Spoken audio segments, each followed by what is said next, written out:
Hey, welcome to the Scuttlebutt. I'm Rich Mellon, and today we have a guest, a trapper from the Catskills of New York. Yeah, New York. Mark Charpentier. Mark, it is a pleasure to have you here, sir. Oh, well, thank you.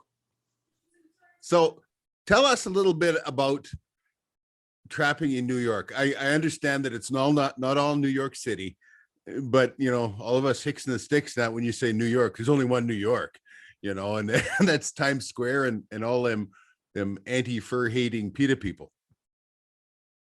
Yeah, that's what most people think when they first think of New York. I'm only a couple hours from the city, and it's pretty amazing that how many different species of fur bearers we actually have, within that region, New York City.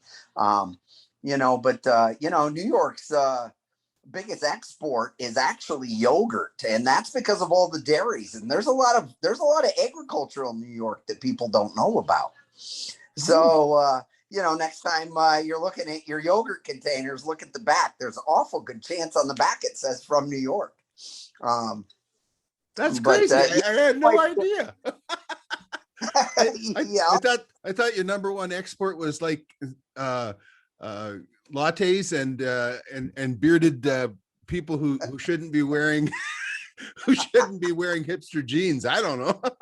That's it. Yeah. Well, it's also people now. Everybody's leaving the state, so I seen that. I saw that New York, Illinois, and California are all in the negative it's been for 2 or 3 years for California now that there's more people leaving than coming in, so that the population's actually dropping. It. That's not a big sales, is it? No, it's getting kind of tough for that kind of stuff, and it makes it tough running a business here, in this state, and a lot with the taxes and the regulations. So, yeah. So, are you taxed heavily then in the rural area? I assume you're rural. I mean, you say you're a couple hours outside of New York, so you're in a rural area. Are you taxed at the same rate as New York City, or? Well, New York City has its own taxes on the rest of the state and federal taxes, of course. So I'm sure for those people down there, it's even more. But yeah, it is. It can be a tough state to operate in, and but it's a lot of expenses that have to be passed on and figured into a business plan. So even with the animal control work, it it has quite the effect. So all those dairies, then you must dairies must be some of your clients for ADC. Actually, not in my area. Right here in the Catskills, you actually have to start pushing a little bit north and more western into the state before you start getting into all the big dairies. Our area here, like I said, I'm still a couple hours, and there's not too many dairies left. That the smaller dairies just couldn't survive. Okay. Our area is just a big influx of city people. And that's really how I make my living is, wildlife control. I run a full-time business here. I've done it for almost 20 years now. There was a couple older fellas that kind of, would do it on the side and had a business here when I kind of first started. But when I started this, it was pretty wide open. The big pest companies weren't involved in it. And, it was a really good time to get into it and to establish yourself. And, I'm very thankful and grateful now to be where I'm at, that I did start that many years ago.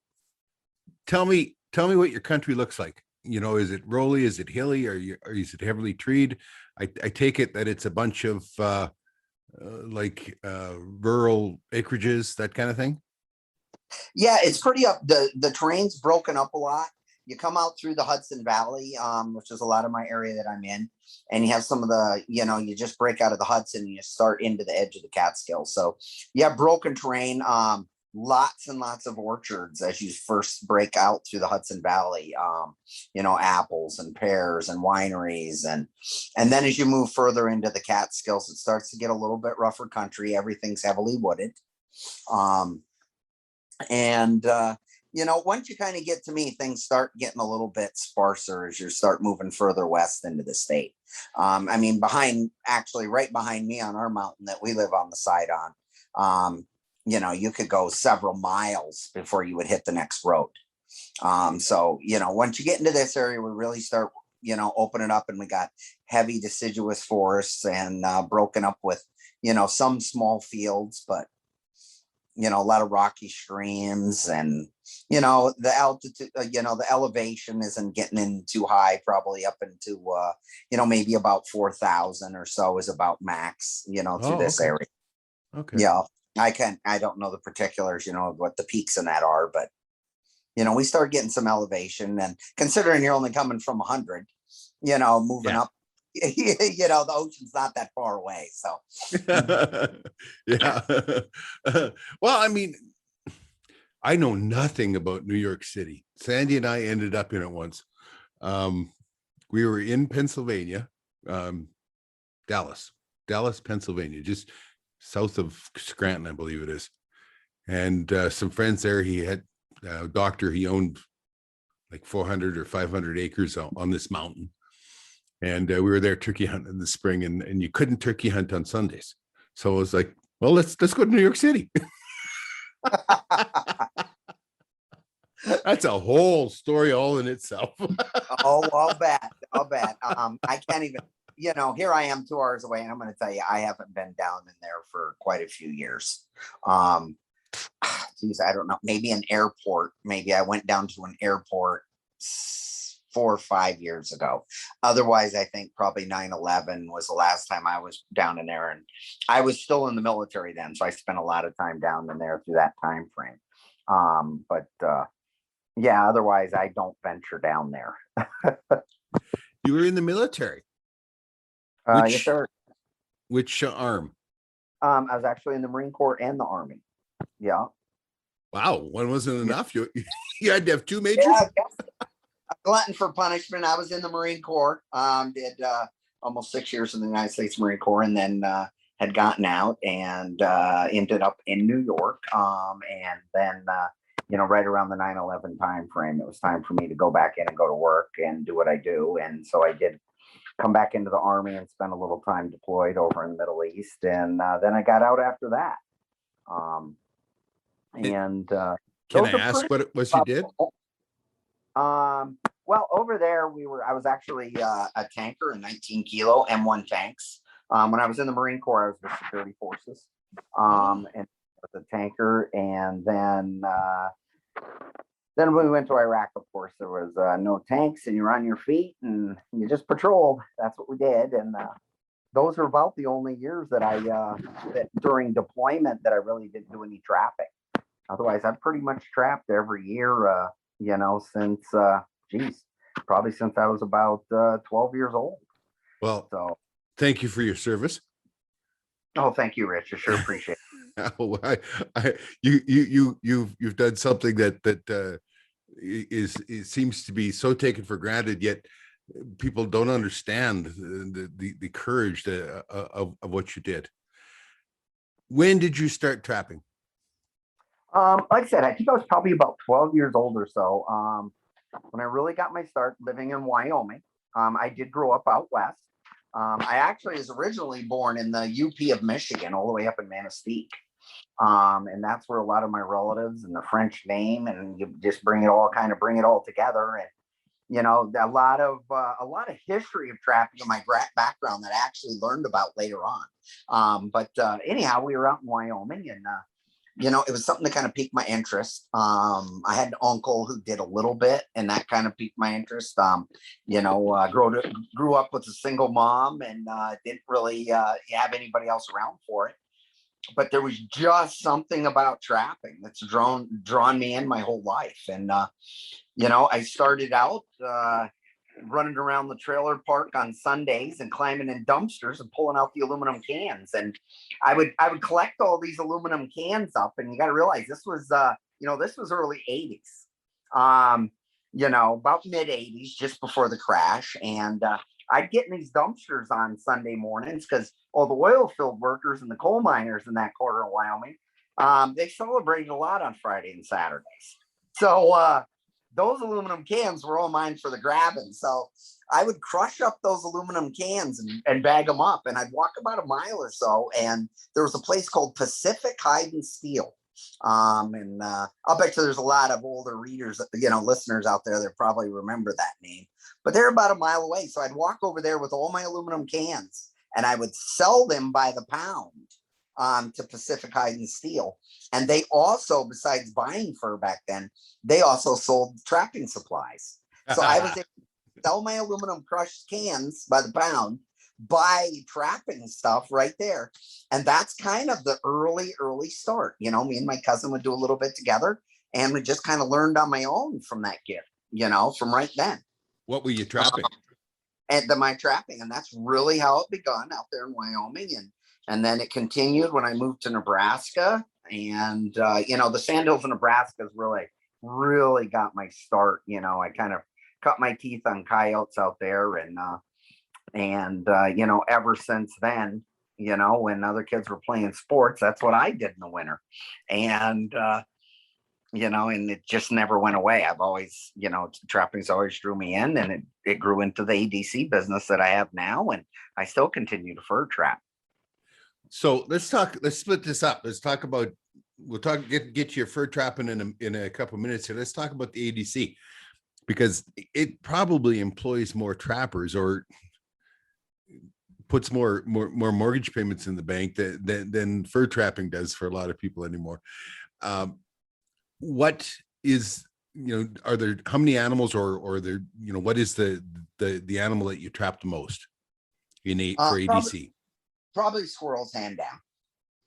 We have lots and lots of squirrels, and they're just damaging, and people just don't maintain their homes, especially these city folk. They just don't take care of their house the way that it needs to be. And usually maintenance issues lead into wildlife. So, squirrels are probably number one, probably followed closely behind that are probably woodchucks and raccoons. They're right there. But squirrels, hands down, number one. Birds, bats, I do, pretty much everything.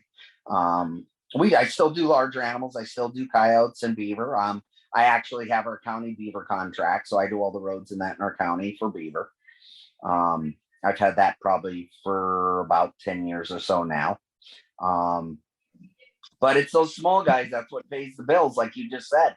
That's what creates revenue. And when it comes to the bigger animals, many times I'm the one that's getting the calls or the referrals, even if it's from other animal control companies. Even big companies will, if somebody's having coyote issues, they usually throw my number up and say, you need to call this guy. And, because that's just something I kind of specialize and I've done my whole life. And I don't think a lot of the, other wildlife control guys have that kind of experience, into the, the canines and the beaver. When you talk about what pays the bills and that, when muskrats are averaging $5, I get enough muskrats in my backyard. Literally, the quarter section that our house is on, and then a couple of quarters around us. So within a 2-mile radius of where I'm sitting right now, I take out anywhere between 500 and 1,000 rats. Well, if they're at $5 each, when I get 500 of them, my gas for the year is paid for when it comes to trapping and everything. It pays the bills, right? And this year, did you see what squirrels just did? Did you see red squirrels hit a high of $4 at the last auction? Yeah. Do you have red squirrels there or gray? We do have red squirrels. Yeah. I can't say doing ADC, my average is quite higher. But I can't believe that there was actually a market for a red squirrel pelt like that. Well, and it's embarrassing for me because I've been giving them away to different organizations when they're teaching kids, trapping. They're teaching them trapping. They need something to skin, right? And I mean, whether it's a squirrel or a wolf, I mean, it's the same basic, right? So you could give a kid a squirrel, and I mean, you couldn't give them away for the last few years. And then, so all my squirrels, and I don't target squirrels because, but when you're marten trapping and that, you end up with a fair whack of them. So I've been giving them to these kids to learn how to skin and everything. And then, and they come up $4. And not only that, but I learned that we have a special, a section for Northern Alberta and Northern BC squirrels, because they're so large. I had no They idea got we their had own large. drink. Oh wow. Who would have thought, right? Here Yeah. you are, you got coon and fox you can't even get rid of for $4, and you're selling red squirrel's got a market. We don't have any coon here, and I did a show, like we're too far north for coon. I did a show with a fella in southern Saskatchewan last year. I think it was episode 7 on season 7 of Trapping Inc. And that's the first time I've ever touched a coon or anything else my whole life. They're a pretty cool animal. I was impressed. Yeah, they're quite an animal. We have a pretty good population around here, especially with the low prices. They've come back quite a bit, but yeah, we have a pretty good healthy population of them, and we even have even a fisher population. We have, and it really is amazing that the Catskills in New York have the wild. I think we have like 13 different fur bearer species that are trappable in our area. It's pretty incredible. Yeah. And or 2 hours from the city. So when you're doing ADC, and I've talked with ADC trappers like that are in Toronto and Vancouver and all this kind of stuff, what's the rule? Are you allowed to kill them, or do you have to live trap them and move them, or can you move them very far? I know one place that they had to catch them alive, but they couldn't move them more than a kilometer, roughly half a mile. So it was like they were back that night. I said, that's quite the merry-go-round, isn't it? Yeah, we do have, it's a pretty well regulated, business that we have here. New York State has a formal nuisance wildlife operators license and a test and, regulations that cover it. I probably am killing probably 90% of my stuff. And a big reason is I like to take the time with the customers and the clients. I really like to develop a personal relationship. And I have customers that I've had for years, and word of mouth is a really important part of my business. But I like to educate them. And when I start sharing the biological aspects, all right, of us moving animals around and trying to do numbers, which, a homeowner thinks he's okay. Well, what's the big deal? I can catch a groundhog and I can go release 1 or 2. Well, that's fine. But when I'm doing 50 a week, when am I supposed to release all these animals? And what happens is we start reaching, there's a point where biologically it's just not good. All right, you're spreading disease at 55 miles an hour. You're moving animals around at the speed of a vehicle and dumping them off. And you might have healthy populations in one area and some in another that aren't. And once I start speaking a little bit more about the biological end and the population and everything works, most people, believe it or not, even the city folk from the city start to understand and they see it. Explaining the disease has become, so much easier now after COVID. I tell somebody about spreading disease, by moving an animal, and they got it. They got it. That's salesman 101 right there, Mark. That's good stuff. Excuse me while I put my mask on and tell you about disease. And people understand that, and they change it, and I try to, I do a lot of body gripping, but I body grip more groundhog woodchucks than any other method. Do we have cages? Sure. We use regular cages, and I Comstock cages and that, but my go-to tool is still 155s and 160s for my groundhogs, and they're a very effective, humane tool. And once I explained it to people and they understand, most people are with it. Some may not be, and they're welcome to use some other company if they would like.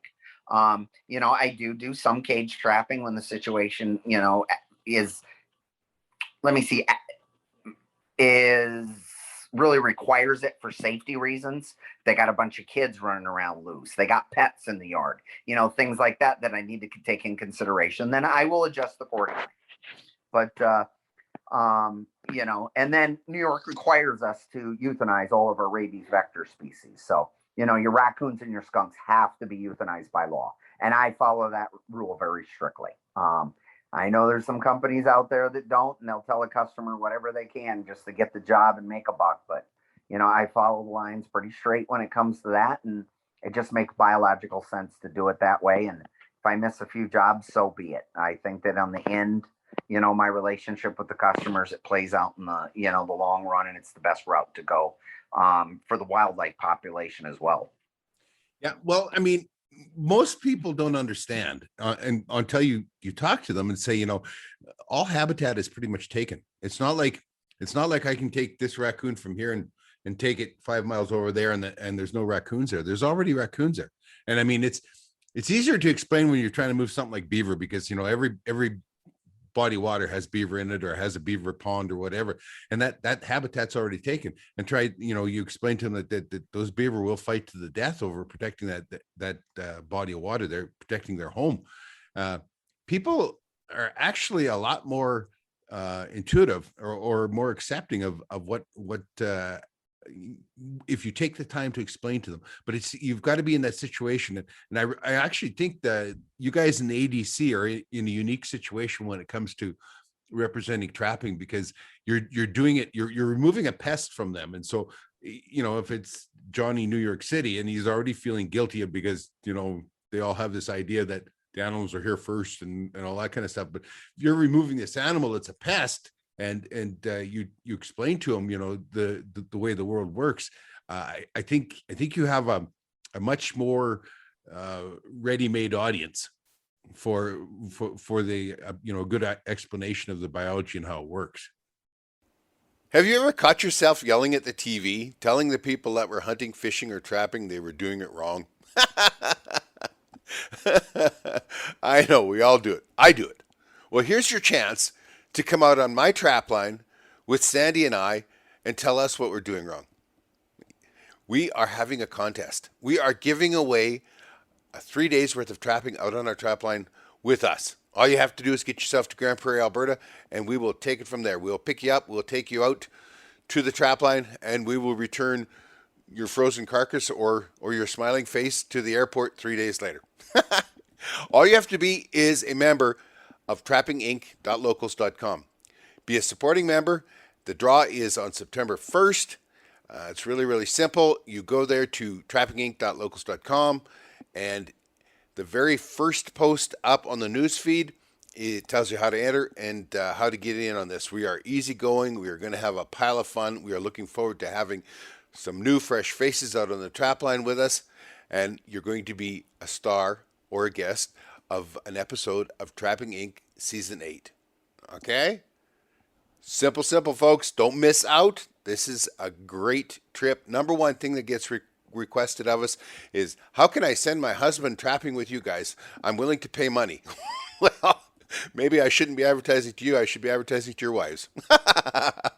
Come to trappinginc.locals.com and become a member. Simple. Don't miss out. And now let's get back to today's show.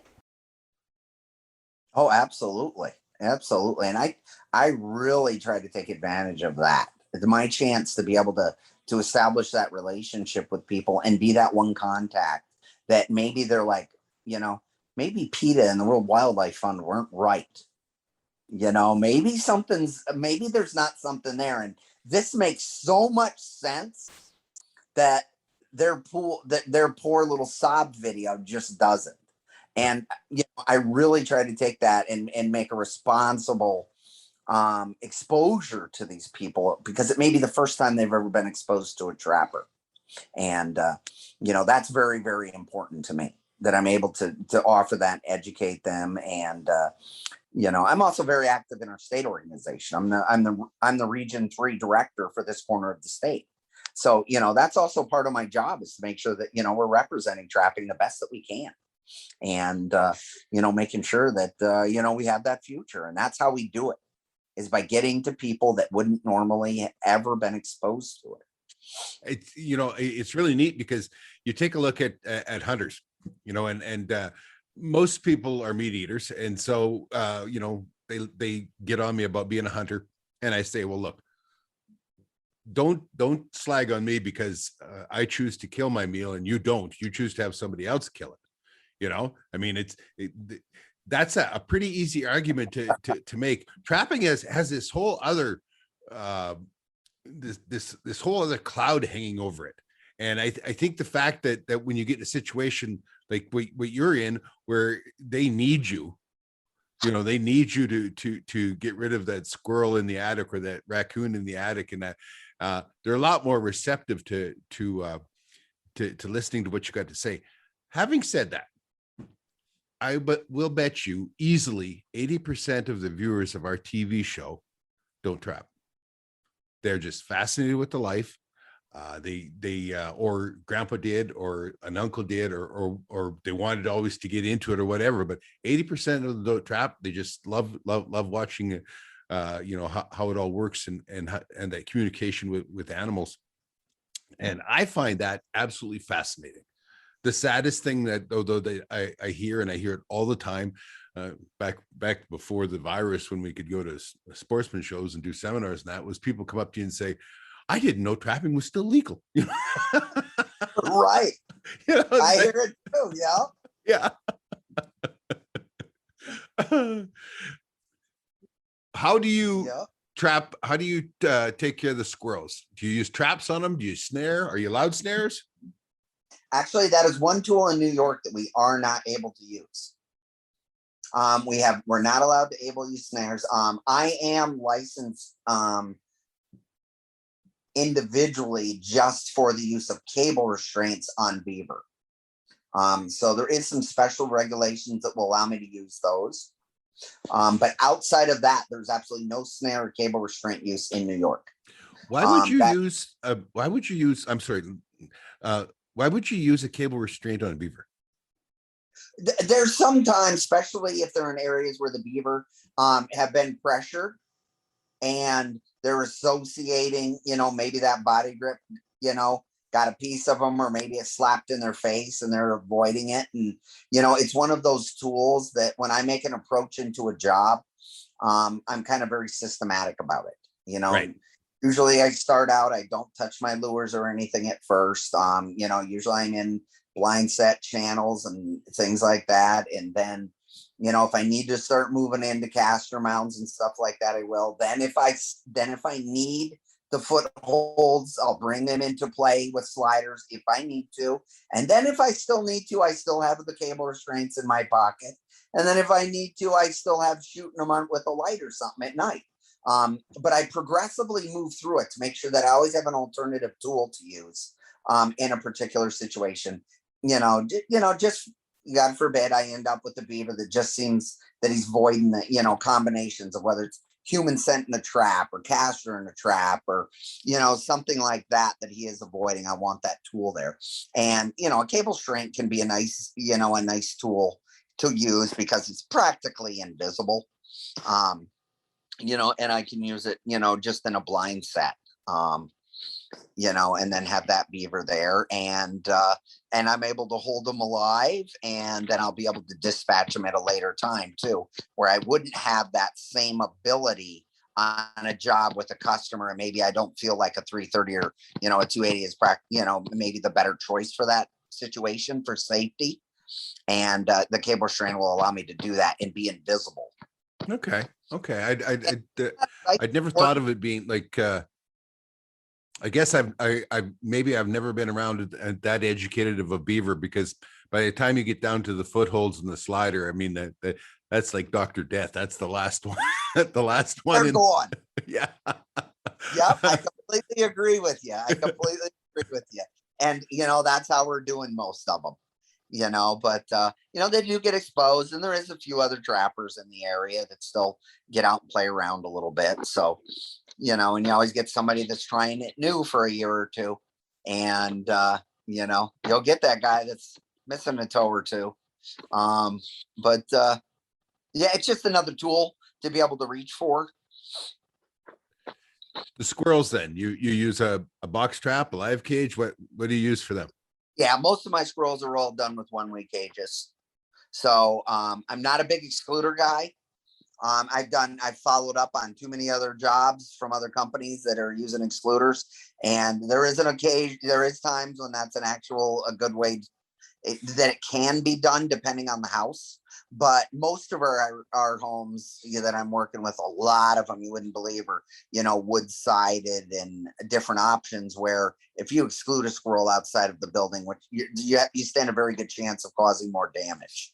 And it's very important to me that I stop the damage as quickly as possible and not lock the squirrel outside, choose up more of the house. Explain what an extruder is, or what an excluder is. There'll be people saying, well, what on earth's an excluder? Explain that one. Oh, well, it kind of two different forms. You can have a cone type where the squirrel just kind of goes out of a hole in like a funnel and may have difficulty finding its way back in. And then you can also have just a cage that would be like open-ended on the end with a spring-loaded door. So the squirrel pushes out, door slaps shut behind him. He's locked outside. Well, now if he really wants to get back in the house, he goes to work around the area where you put the cage. And if you have a lot of good wood or a nice home, you have to be very careful about, preventing that damage. And that's why I'm there.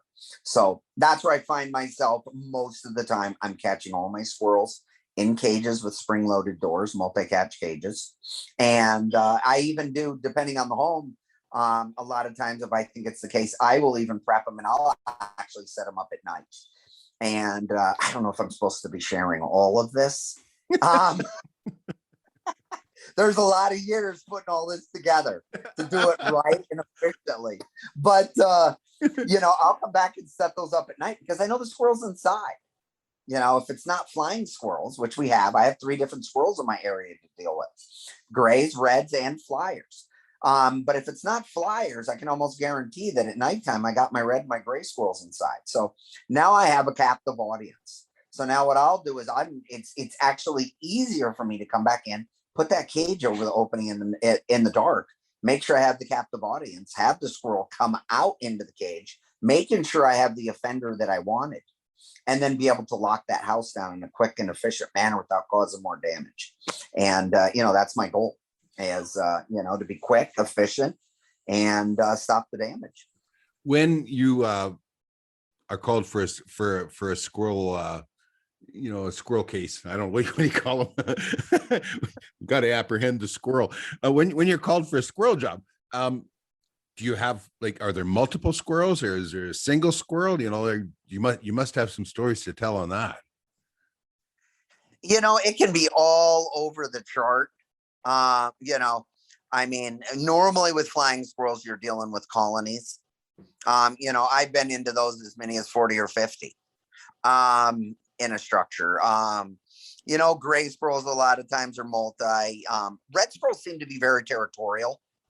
They don't seem to get along with each other the best or anybody else. They seem to just be awful ornery little guys.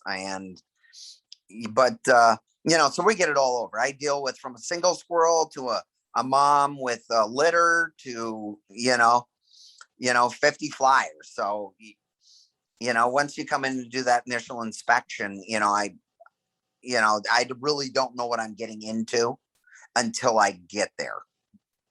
Well, I know what you mean about the colonies of flying squirrels, because I one time I actually gave up and I moved to Martin Trap.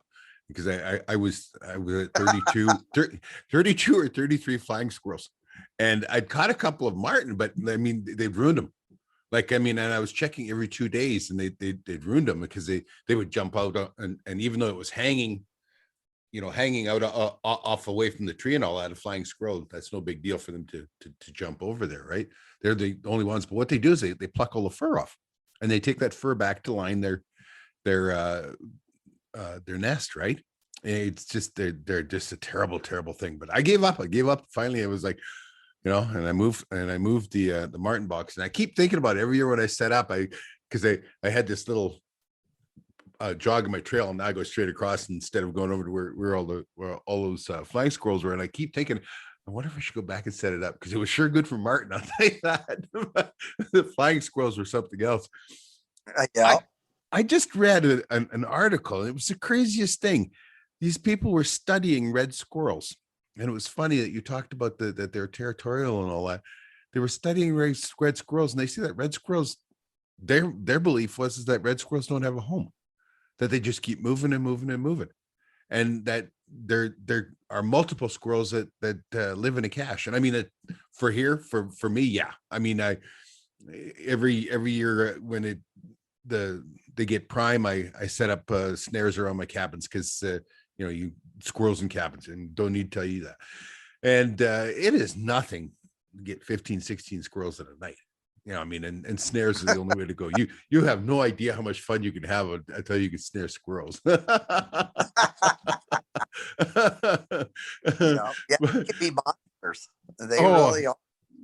It was amazing. I gotta check, see if I can find any more research. The worst part is that so many of these decisions about trapping and about fur animals and all that, there is so little study been done on it. We have a quota on Fisher, and it is based on a 1969 study that was done in Pennsylvania. Oh, wow. Yeah. Now, New York was very active on that. They actually just completed their study now, and they're starting to free up a little bit of the regulations again. Just based off data that they were able to get, and that they've accumulated over the past, I don't know, I've got to say they've been working on it for maybe at least 10 years or so, I think now, maybe. Don't quote me on that. I could be off a little bit, but they've been studying those pretty hard and having stations and collecting DNA samples. They've been making us turn in, the skulls from them. And it's been a little bit of a sore point from trappers. It's lasted longer than I think many think, longer than it should have taken, especially with the fact that the fishers have prospered and really spread across the whole state. They've done really well. So I know there's a lot of frustration there, but these studies have led them into opening up some other parts of New York that weren't open in the past. And, hopefully we'll be able to get some longer seasons now in those areas that are open. And I'm very fortunate in the Catskills. I felt little effect. I did have to go and apply for the special permit every year if I wanted to trap fishers. But in our area of Catskills, we have a phenomenal fisher population, and we felt no other regs than besides the data gathering. So Okay. I've been very fortunate with that. How long is the season? When does it start, and what's your quota? Our season actually starts, it opens up with the rest of the fur bearers. So it's normally around October 25th. That's when it's been. Now Fisher closes earlier than other seasons, and the reason being is the DEC biologists have told me that they believe that the Fisher are much more susceptible to being caught with bait, especially later in the season. So they do close this on December 10th. So about the time the fur gets really good, it's time to close the season. But that's something that the state association has been working on.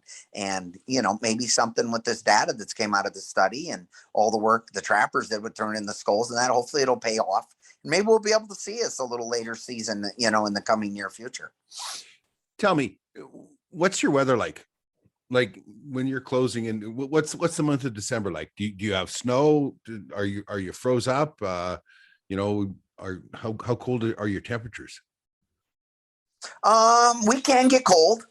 I'm in the Catskills where we're at here. We're kind of right on the edge.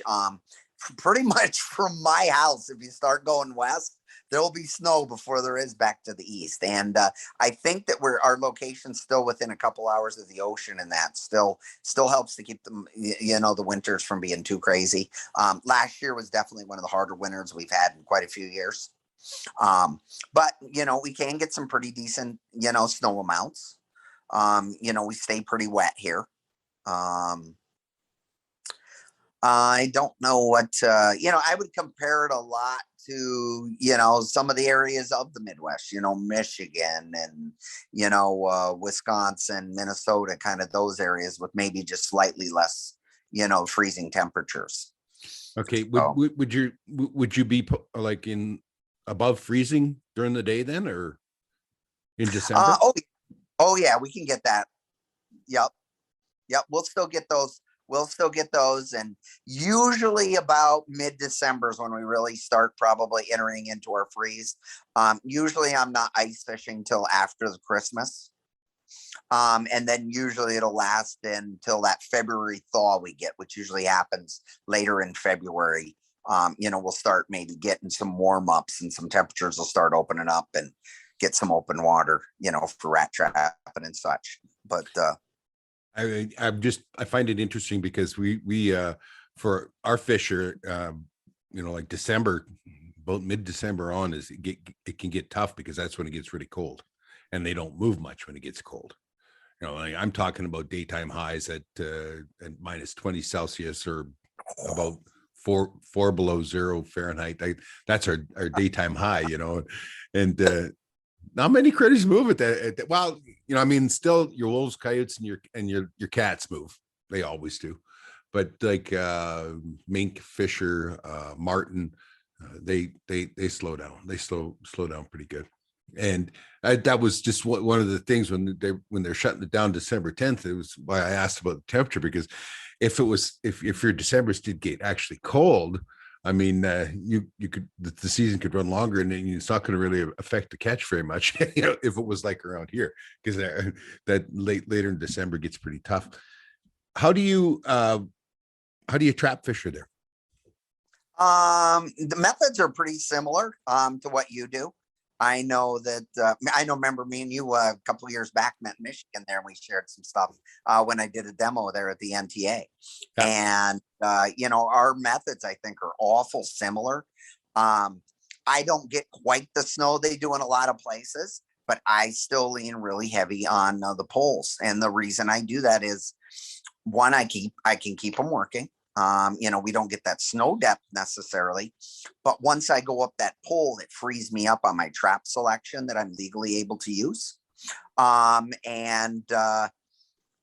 As far as non-targets and things like that, I like a dead animal, even when I'm fur trapping. I like dead animals.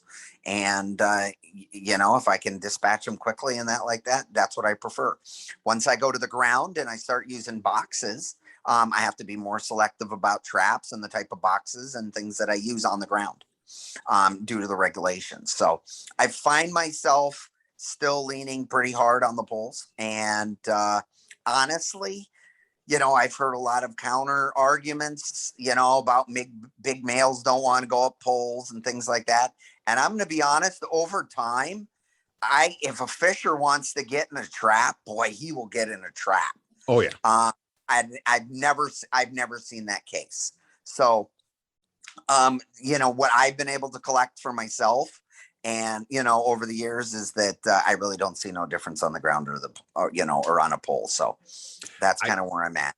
I use, when I use poles, I rather than just putting it vertically on a tree, it's because of when it gets cold at minus 20 stuff, they don't like to climb the tree, but they will still go up a pole kind of thing. Hey folks, Rich here with some exciting news from trappinginc.com. We were listening when you said you wanted more clothing, and we heard you loud and clear. We've expanded our clothing line, more colors, men's, ladies, and children's sizes, more variety. Living off grid gives more time for the creative juices to flow. New humorous observations are added weekly, as well as our classic Trapping Inc. logo. We have joined forces with TeePublic. You can find our TeePublic storefront from the store page on trappinginc.com. Just go to www.trappinginc.com/shop and just scroll down to find the link for our Trapping Inc. storefront. Or you can go to tpublic.com and enter Trapping Inc. TV in the search bar at the top. Check it out. Big sales every month, and you can save up to 35%. Don't miss out. Get your favorite gear today.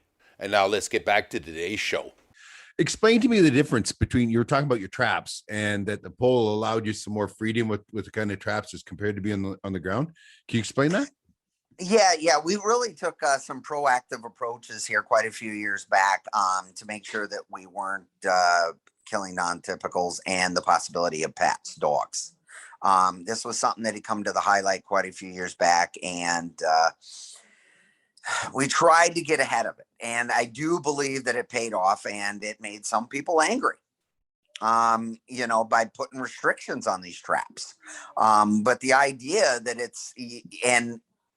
like I said, I may make some people angry, but the fact that if you feel comfortable throwing a bucket on the ground with a 220, a bunch of meat in the back, and you're not taking, other people and outdoor users consideration for, even if it's a rabbit dog or something like that, then I have trouble going along with that. And what happened is, through our work with NISTA and work with DC and the trappers as a whole, we were really able to save a lot of tools that New York's pretty liberal in their trapping regulations when you look at the whole across the country in the East.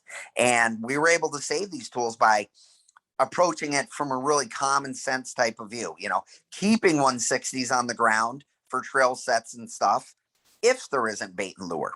Okay, because bait and lure was a common thing. And you're not going to get a dog in a 160 that's tight on the ground if there's no bait and lure. He's going to go over the top of it. And you can kill all the you want. But so something like that. Let's remove the bait and lure and keep the 160s. Let's do this before somebody comes out and tells us what to do. Let's stay with small 5-inch body grips on the ground if there's baits and lure.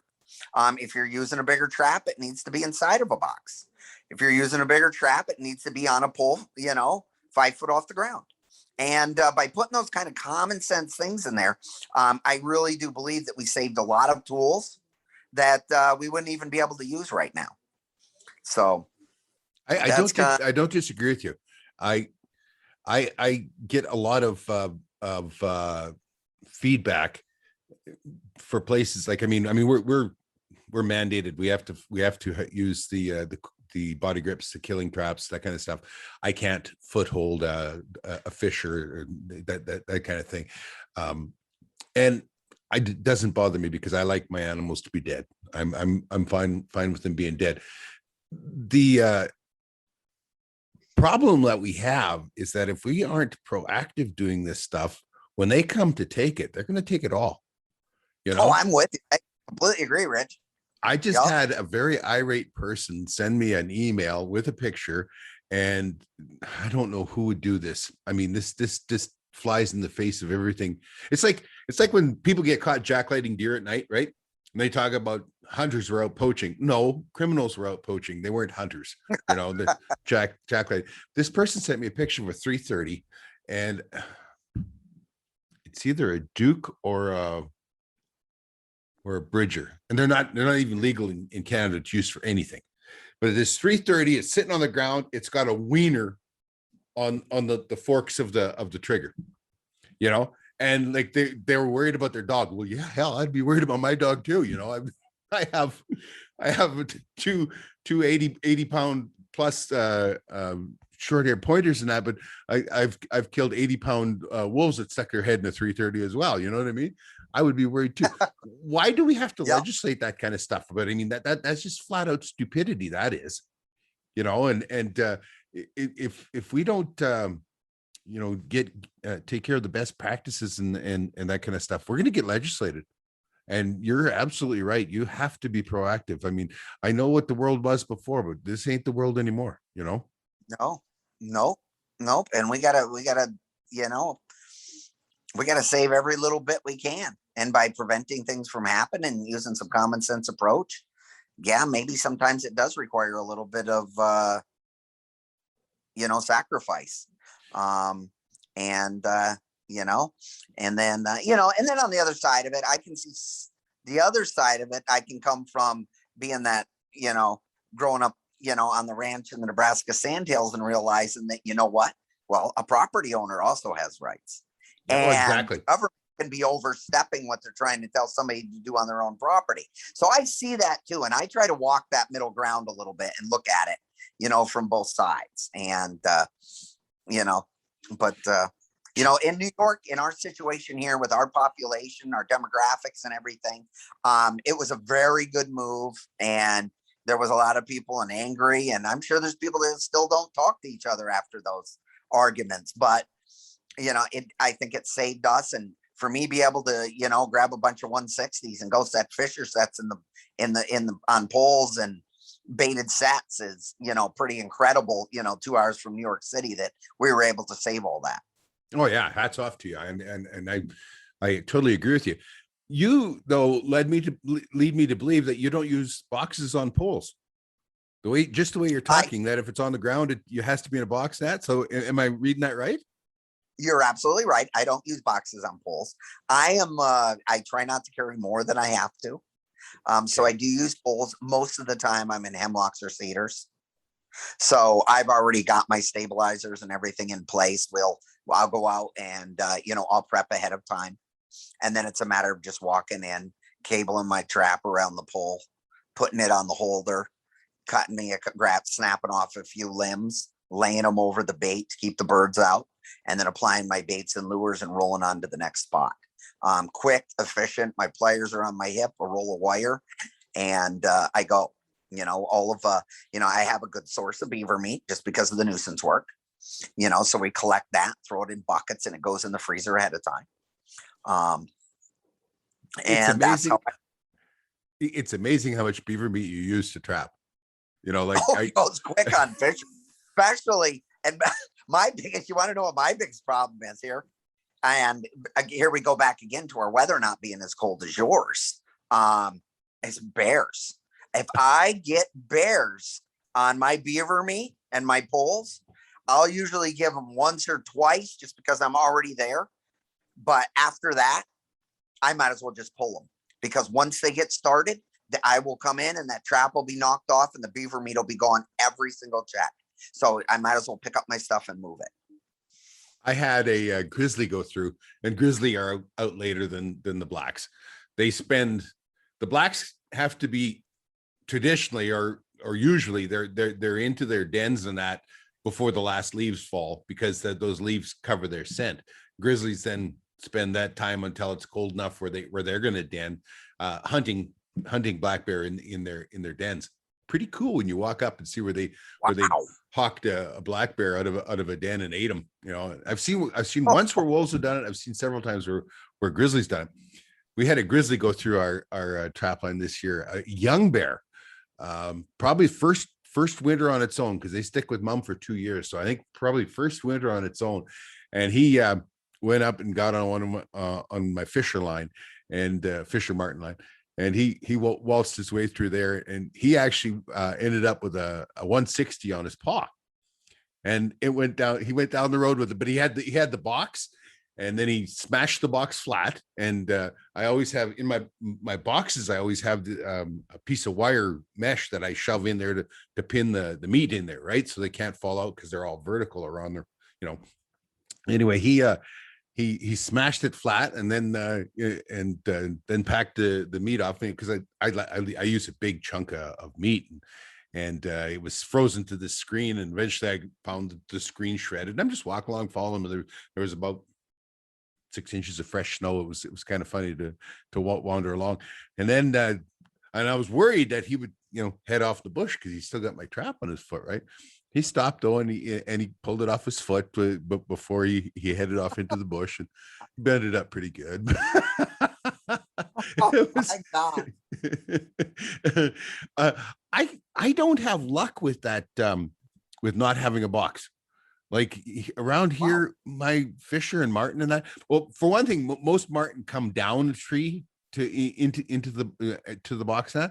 Like we have set enough trail cams and had enough success filming them that they actually come down the tree, and then everybody's worried about Mike Matney. He makes those non-grip floating colony traps for muskrats, and he's traps in Alaska, and he puts his boxes are just a foot off the ground on the trees and that, right? And because then they can just basically stick their nose up in it and be caught. But he's worried about them have to climb. Well, ours mostly come down. Martin mostly come down the tree, and then they circle around, come back up. I always have the opening facing down so that they have to go up. If you have it facing up, I mean, it can fill full of snow, and they might sit on the edge of it and flop a tail in, and then you got a bad catch. And I don't need that. I don't need that karma on my soul. I've got enough staining it already. So but with Fisher and Wolverine especially, like, I mean, they will jump over that trap. They will jump over that trap so many times to take your bait and be gone. Oh, wow. Yeah. And I really don't have that. I keep my bait very close to my trap. Like, you would think that 160 is just about going to whack it. Oh, okay. I really only need to be just 3 inches away from it because it's half the dimension of the trap. Yeah, you're right. So when the trap folds, it's not going to catch it, but that bait's right there close. And I don't really use really steep poles. I know I've heard others say, well, it's got to be, but I get those bows around and I keep that bait close to it. And if you got a tree at, a 45 to 60 degree angle, that, they'll stay on that top side of it. And I like a bigger tree. I like a 6 or 8 inch tree. That's just fine. I don't have any problem with that. I'll use them smaller if it's the only thing they got in the location, because I try to be quick and easy. A lot of times, some of mine are almost flat. And what I'll do is if I can find a log or something that's down, I'll actually throw it in the crotch of a tree and I'll extend it out past the tree, several feet so that it's a dead end. And then I put my bait right out on the end of the dead end. And then my trap will be right in front of that and then covered to keep the birds out. So they're actually coming up the main part of the tree or up the pole, and they're able to get on it, and then they walk out to no man's land that's just elevated and hanging out in the middle of nowhere. And there's just no way for them. They walk up to it and there's the bait and whammo. Yeah. I haven't had that avoidance. I see exactly what you're talking about. And for me, it's always been that, it's leaned against the tree and it dead ends against the tree. But we were talking about snaring squirrels there a little bit earlier. You take and nail a pole up to two trees. I like a horizontal because a squirrel needs a different height, whether he's going up a pole or down a pole, needs a different height of snare. But if it's on a horizontal pole, they can be all the same, and you can hang a dozen of them on that same pole. But practically the best snare is if your pole sticks that far past one tree or the other. A snare sitting out there about 3 inches from the end. That's about the best snare on the whole pole. They can't help themselves but run out to the end and sit out there. Yeah, it's exactly it. They sit out there. Yeah. So what animals on your fur line, what animals do you trap for? I do like to trap fishers. I wouldn't say they're favorite. I really am a mink junkie. We have a decent mink population, nothing real crazy, but, I fell in love with those little guys quite a few years back. And, I'll still do a little bit of canine trapping and such, in the earlier part when the season first starts, but, I love blind setting mink. And, it's an addiction. I don't get to do the blind setting on mink. I blind set otters all the time. Like, oh my God, I'm allowed a dozen otters a year. That's my quota. And I mean, I could fill that. I could go out and set 20 blind sets and have my dozen the next time I came around. You know what I mean? Oh, wow. Yeah, I got them knocked. Everybody says, what's your favorite animal? I don't know what my favorite is, but probably my best is otter. But I read about you guys doing blind setting mink and bottom edge sets and all that. I know, and I don't get no open water.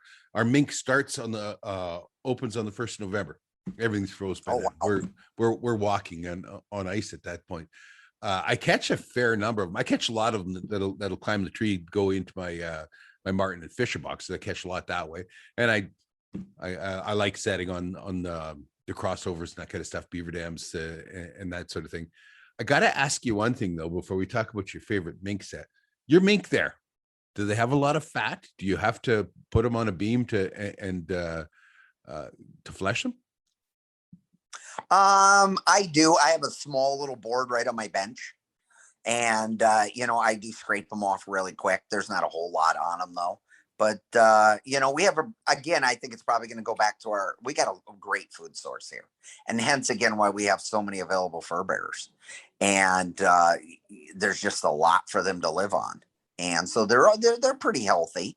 Yeah. Now I can't say that I've scraped mink from around the country because I just don't travel and scrape mink. I've scraped coyotes and cats and everything all over the West, but I've never done mink out West. Well, it's funny because our mink are there's fat, there's the saddle, and there's fat under the saddle. It's like doing a mini otter, only one that stinks a lot more. Yeah, I don't think I never thought of them much like that. They don't have any more than a rats or anything on them. Really? Probably. Yeah. Because Yep. And I mean, I could take a they're real martin. quick and easy. Yeah, I mean, I can take a martin and there's a little gob of fat under each armpit, and there's a little bit at the at the skirt down at the bottom. That's it on a martin.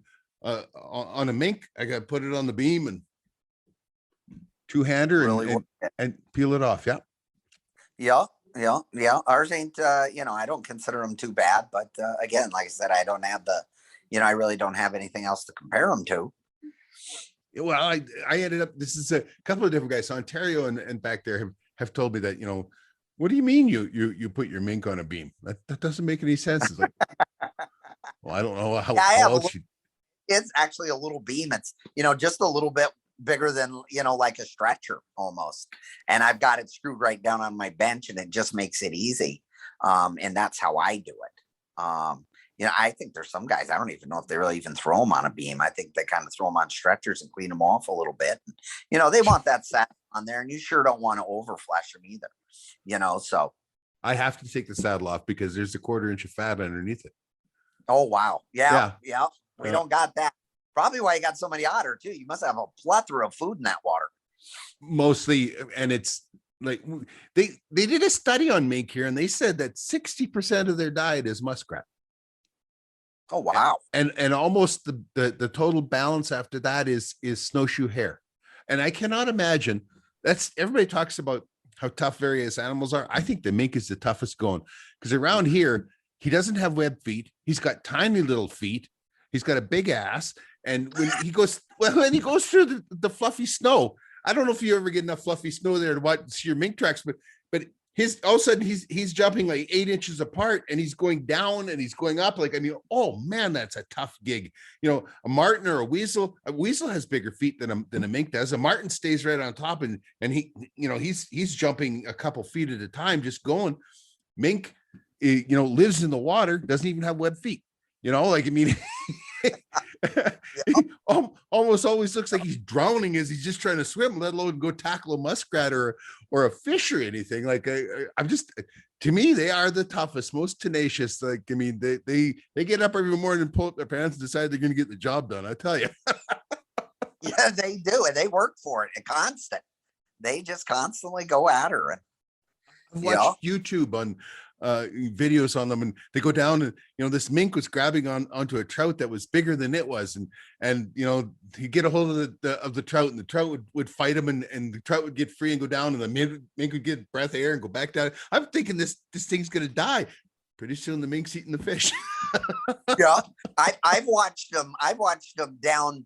I've come up to check traps and watch them down there, trying to pull muskrats up from the bottom. That was just too heavy and he couldn't get it up. But boy, and she was a little one too, but you couldn't have told her any different. She was never getting that muskrat off the bottom. Yeah. Well, they're cool. So how do you trap mink there? A bottom edge staff? Wait, tell us about it. Well, I primarily, like I said, I'm almost strictly a blind setter. Not much bait or lure, and one of my main reasons is I don't want to deal with coon. And when I'm mink trapping, that's the traps I'm using. I prefer a bigger trap. I'm running number 2s, 1.5s, and I just don't want to deal with raccoons being in my traps. Now, don't get me wrong, fur prices are up a little bit, like we're back like in that 08 time frame there. I think it was 08, wasn't it? Last time we had some pretty decent prices. I don't know, maybe it was even 13. Okay, yeah. And when we come to those time, then I don't mind it so much. But number 2 Victor square jaws aren't a raccoon trap, and I really love those for my mink trap. And I don't know if I even know how many of them I have now, but I love. Shh! Don't let your wife hear that. So we, and that's it. And I'm an edge, and I roll, and I try to get to mink after mink after mink. And I accomplish that by running the roads and trapping the roads, the bridges and the culverts. And here in New York, we're very fortunate that if it's not posted, it's public land and you're able to do it.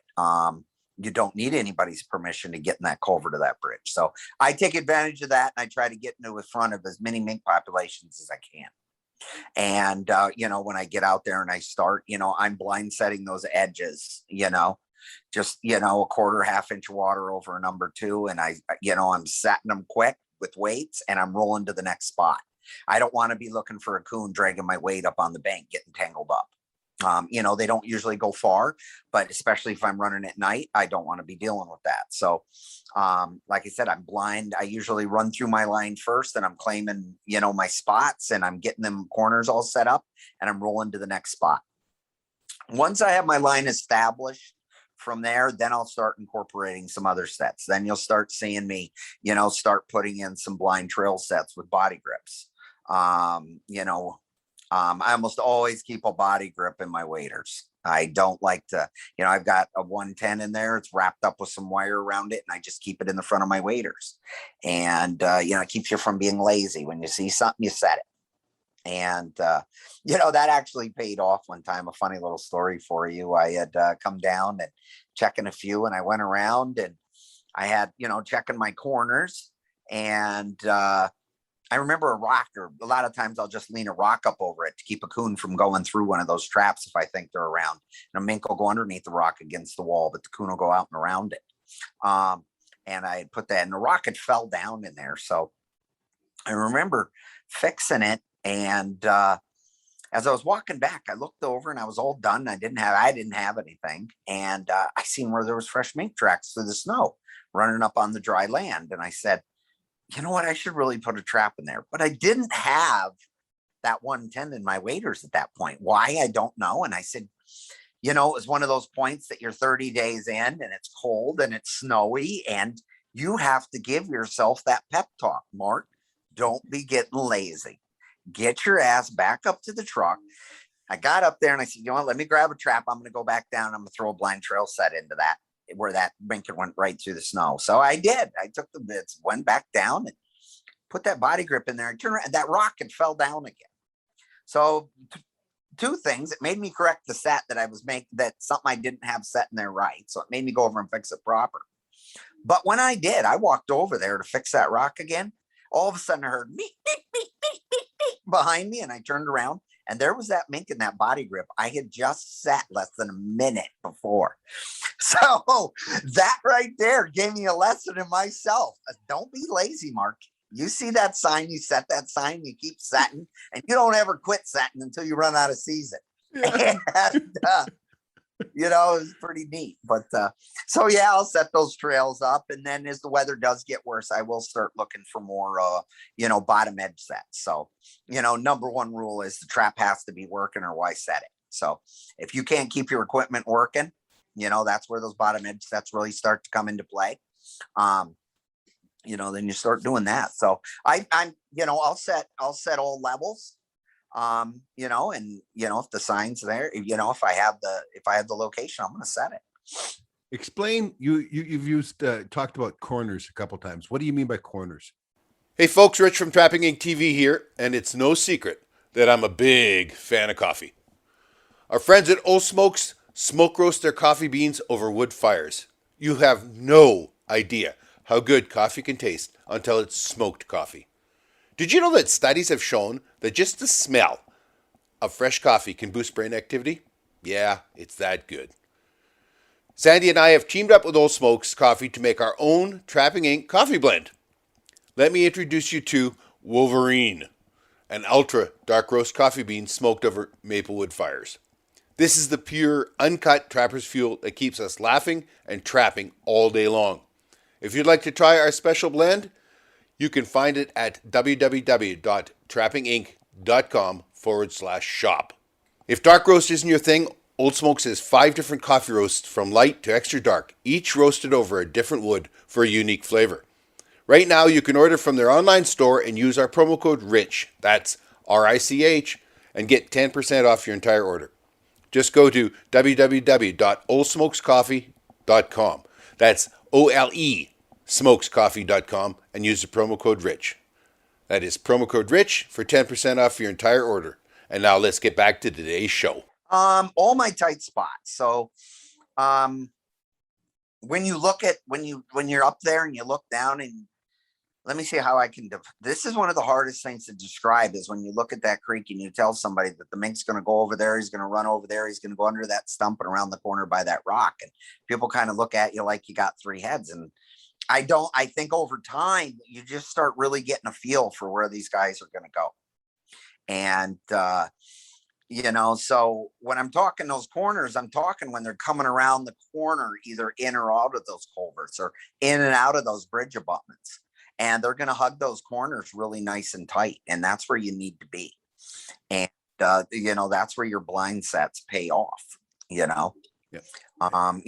Johnny Thorpe really, he was a big one to really throwing that, sharing that out there, about those blind sets. And, when you take what, he had done there, and I'll be far from one to say that I came up with all these ideas. I know what Mike did with bottom edges and Johnny with this and you name it. And, look at Don Powell down in Pennsylvania, the stuff that he shared that over time, and what a great little thing he had down there. And, I've learned a lot. I was able to attend a few of those and sharing that information, but I've taken all of that, brought it all together, and just put it into a system of working your butt off. Yeah. And if you do that, and I tell people all the time, I'm like, I don't claim to be the best trapper or anything like that, but I'll tell you what, by day 30, I'll bet you're having a hell of a time keeping up with me. And, and I try to make up for it on that end. I always say that like this, people talk about, you're so lucky. And I says, well, one thing you'll learn about in life is that the hardworking, the hardest working trappers are the luckiest trappers. You darn right. That's how you catch them in 30 seconds after setting the trap. Yeah. So, and I don't have great numbers here. The best I did 153 mink here in 45 days. And, those are pretty good numbers for our area out here.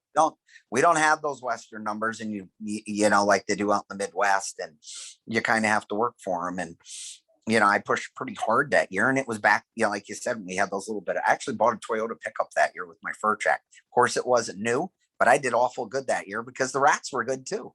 Oh, that's good. They were all, the rats and the coon paid for the check, and the mink were paid the bills. Yeah. I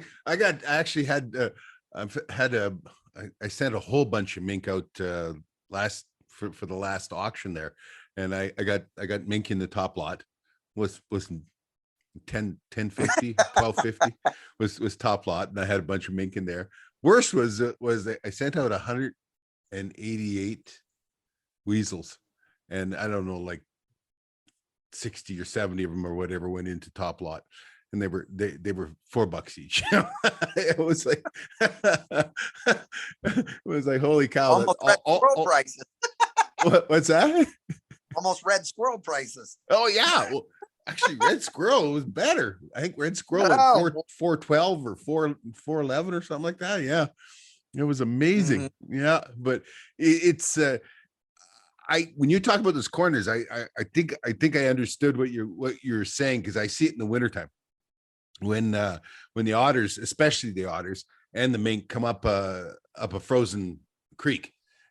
It's everywhere where those corners are. Well, they bounce off of one to the next rather than staying in the middle of that creek and going down. They go from one piece of structure basically on one side to the next piece of structure at the next on all those corners and edges, and that there'll be an undercut bank or whatever. And I mean, you can blind set I don't do it very often because I need to have, by law, the smallest trap I can use on an otter is a 220. And by the time you get into a 220, well, mink are running through those at 100 miles an hour. Mink, a 120 is perfect for mink. And so I don't do many of those blind sets because I got to get up to that 220 to be legal for otter, and I know dang well that I'm going to catch an otter, going to go through it. I don't want to have an otter in a 160 or 120 for an hour or two. You know what I mean? Mm-hmm. But that's so mink are your major, that's your favorite. Yeah, they're my favorite. Coyotes are awful close. I think I like the mink trapping as a whole. I love the coyote as an animal. I love his mind. I love the family group. I love the history with him. And that's what I cut my teeth on out west. So, I still do that. I lay off my mink. I do. I love the mink, and I'm not going to go out there and push hard for 10 or 12-hour days when we got $5 mink. It doesn't make no sense with $3 gas, and I just can't do it because as much as I love to trap, I still try to make the numbers work. So, we travel out, and I'm usually in Wyoming, November, December, and I'm doing coyote work there on ranches in Wyoming, and that's been working out pretty good. I'm getting the ranchers usually kicking a little bit to try helping out with expenses and such. And then if cats hang in there good, I can get some good high quality cats from northern Wyoming, northeast Wyoming. So that sure helped to make a difference there. So my mink, I've really laid off on, here, probably 7-8 years since I really chased the mink, ever since the price just kind of bailed out on us, after that last high price, just because you can't justify taking them. Yeah. You are in a unique situation. I want to ask you some questions. Eastern coyote versus western coyote, same animal, different animal. What's your opinion? I think very similar. Probably just the location is what's making it so much more different. Trapping out here in New York is, and the conditions and the snow and the rain, that's way different than me trapping high desert in Wyoming. Okay. And I think I'm prepared well for any conditions that I get out there, because I'm prepared for these conditions here. And I'm a big proprietor. I wax all my dirt and sand. I got a couple days every summer that's dedicated to just that, because I got to keep, again, number one rule, you got to keep your equipment working. Yep. If a trap's working, I don't care how good of a place or location or set it is. If it don't fire, it ain't no good. So that's the number one thing, is making sure that trap works. But that's the biggest difference I see from east to west. Coyote wise, it's very similar, but the terrain's different. I know these coyotes are circling. There's times when I'm calling or I'm working out here on coyotes, and I know I never get to see them circle because of the terrain and all the woods that I know that have already circled and scented me before I even got to, even were able to see them. And out in the west, I get to see that happen, because there he is 200 yards out. I don't see the coyote at 200 yards out here. But everything I'm getting, most of it seems to be very similar. Maybe the eastern coyote's a little bit more of a bully here where I'm at. I don't know if he's quite as shy of human scent, probably because he's around more people. I know I'm killing coyotes in Wyoming that have probably only smelled one or two people, probably the ranch hand or Will, the ranch owner. And odds are he's probably never smelled another human on that ranch in the year or two that he's been alive. So I think that they could be a little bit more sensitive to that there, where here they're a little more used to people. They're a very robust animal. Our coyotes are bigger here in the east. How much bigger? How much bigger? Like here, I mean, an average coyote here, average female might get up to 28 pounds. The average female male would be 32 to 34. I out in the big bush, out on my registered trap line, I've get them up to 40 and 42, but I mean, they're half bloody brush wolf at that point. Like, I mean, they just have to physically be big to survive out there, right? And they're worthless. They're a $70 coyote all day long, because they're big, they're coarse and everything else. But that isn't usual either. Out there's a lot more of them that are at around that 30 or 32 pounds, that kind of stuff, right? What does an eastern coyote weigh? Yeah, it's a lot of it would be, it's similar, but they definitely run heavier here on average. We've had a big coyote hunt that would go on here for, quite a few years now, and it's all based on weight, and if you're not going over 50 pounds, you're not winning it. Wow. And but that's a big area. That's a select big coyote out of that group to make the win. But yeah, you're seeing lots and lots of 40s come out of those contests. And, and I got to be careful with my dog here because of that. They seem to pack a little bit more. I don't know, maybe you see that in your area too with the harsher environment and that. No. I see our coyote family groups staying together a little bit better here and tighter than what they do out west. And I don't know if it's because they're preying on more deer, if that's advantageous for them. But, I really got to watch my dog. I can, out west, I don't, God forbid he runs into a mountain lion or something. But, I get concerned with him here getting out of sight in the woods and running into multiple coyotes. I mean, Levi can handle himself okay with one. But, if I get a couple of them and they're these bigger coyotes, big mature pair, he could be in trouble here, especially, spring and summertime when they're pretty aggressive. So when you trap in Wyoming, is it the same rules, or are you dirt holing? Your foot holding, that kind of stuff? Yeah. Primarily footholds and snares. Oh, you are snaring? Oh yeah, I snare out in Wyoming. Yep. I run killer snares, cam locks with kill springs out in Wyoming. It's a phenomenal tool. Yeah. So I do a lot of that out there, and dirt holes, flat sets, T-bones, occasional blind sets here and there. But that's pretty much the backbone of my line there. This might seem weird. It seems like Western coyotes react more to dirt holes and hit them quicker. And then here in the East, it seems like the flat sets work a little bit better. And then, of course I catch coyotes with both in both locations, That's interesting. I know that I sat in on one of your seminars at the National Trappers Association, the NTA. That was in Escanaba, Michigan, I believe. Yeah. Yeah. And it was very, very good. And are you going to the NTA here in a couple of weeks? Nope, I won't be able to make that. That's quite a haul for me out in Iowa. If I get to Iowa, I'm going to keep going. I feel like I'm halfway home. I've lived in New York a lot of years and worked here and did my stuff, but that sagebrush and those Nebraska sandhills are still my home, and that's never, ever going to change. And I still tell people that, I've been here over 20 years now. I'll be retiring from a state job here as well here this next spring. And I still tell people that I'm just here working. Yeah.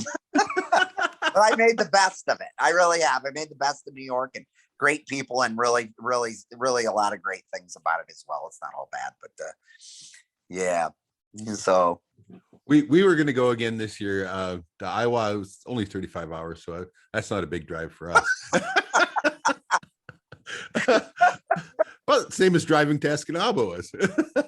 That's it. You got a big long state. I know it's a province, but yeah, that's a long way across that. Yeah, but they're not going to open the border, so we can't make it this year, which is a disappointment, because it's been a couple of years since we've been able to get together with anybody. There hasn't been even trappers meetings, nothing. I mean, all this shutdowns, it's been tough, and we've just had to do like we're doing right here with you, with do the Zoom stuff, and in order to, because we kept waiting because I really like to do this stuff in person, right? It's a little faster flow and everything in person, but and you got to do what you got to do. But we have talked for well over an hour and 20 minutes now, man. Oh wow. Oh wow. Well,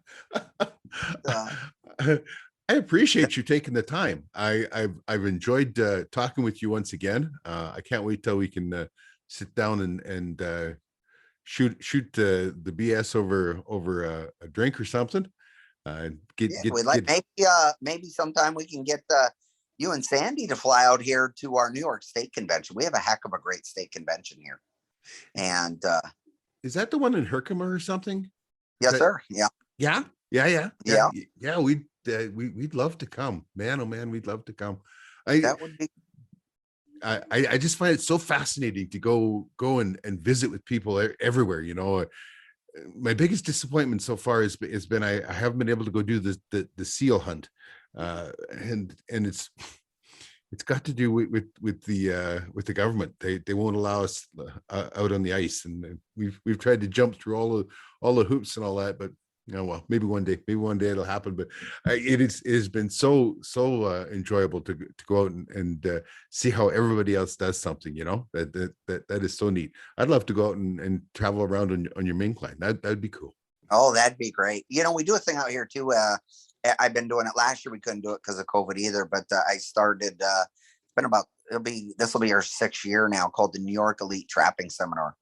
And it was something I started kind of as a fundraiser for New York State trappers, and also kind of as a bridge past getting your state license, the basic class, and creating a bridge of education and teaching so that trappers are able to go out and be successful, which I think is a big tool to keep them in it for the long haul.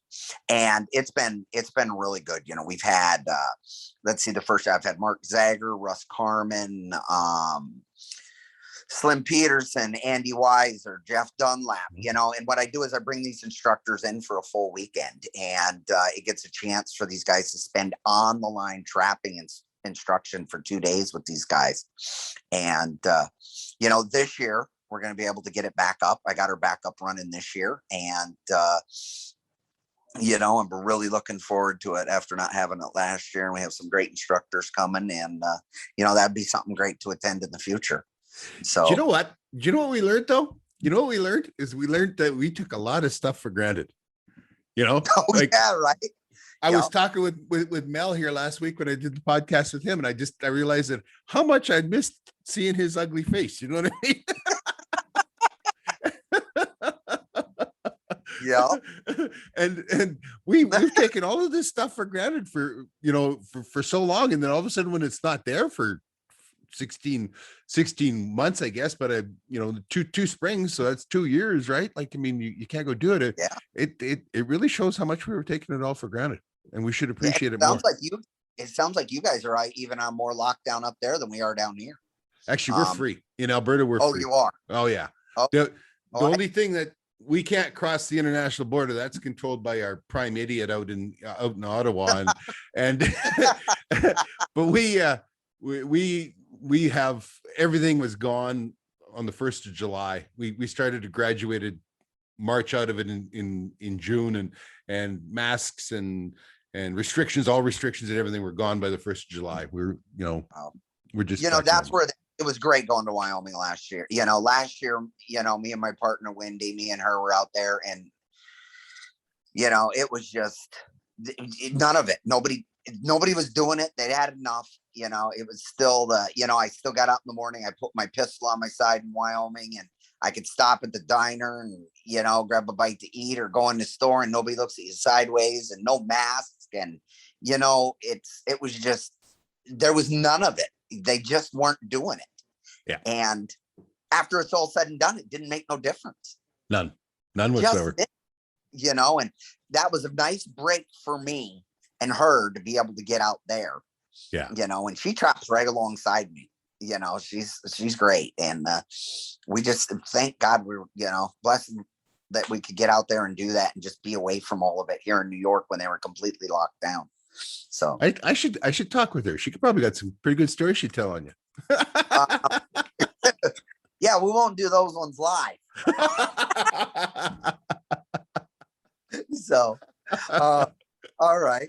Well, I sure do. Thank you, Rich. I'm glad you contacted me about this, and yeah, it was good. Do you have a website or anything you want to give a shout out for your ADC business? Well, the ADC business, Catskill ADC. If anything on Facebook, people can find me there if they're interested in the trapping seminar for New York's, that there, they'd be able to find me, Mark Charpentier, or I have my group on there is the Complete Trapper. Okay. And I keep the details in that on there for the Elite Trapping Seminar if anybody's interested. Can I be a member of the New York Association? Absolutely. Send me an email, bud. We'll make it happen for sure. I want to see everybody look at everybody's face when I tell them that I'm a member of the New York Trappers Association. Yeah, I'll tell you what, there's an awful lot of good trappers out of New York. Absolutely. No. I don't mean that. I just, It's but people just don't, around the country. It's it's New York. yeah, exactly. Exactly. Well, thank you very much, sir. Okay, thank you. You have a good evening. You too. And thank you everybody for joining us. I hope you've enjoyed this as much as we have. This could go on for hours and hours, but maybe we will see you all down the line. All right, take care.